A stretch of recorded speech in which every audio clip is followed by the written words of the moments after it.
তো গত জুমাতে আলোচনা করছিলাম আল্লাহর খাস বান্দা হতে হলে পরকালে আল্লাহর দিদার নসিবের আশা করতে হলে নেক আমল করতে হবে।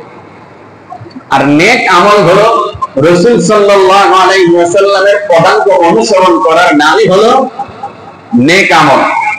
আল্লাহর নবী যে পোশাক পরছেন সেই পোশাক নাম পরার নামই হলো নেক আমল। আল্লাহর নবী মেসওয়াক করছেন, মেসওয়াক করার নামই হলো নেক আমল। আল্লাহর নবী সালাত কায়েম করতে বলছেন, সালাত কায়েম করার নামই হলো নেক আমল।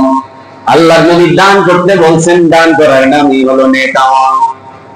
আল্লাহর নবী হজ করছেন, উমরা করছেন, হজ উমরা করার নামই হলো নেক আমল। আল্লাহর নবী তাসবিহ তাহলিল তেলাওয়াত করতে বলছেন, তাসবিহ তাহলিল জিকির আজকার করার নামই হলো নেক আমল।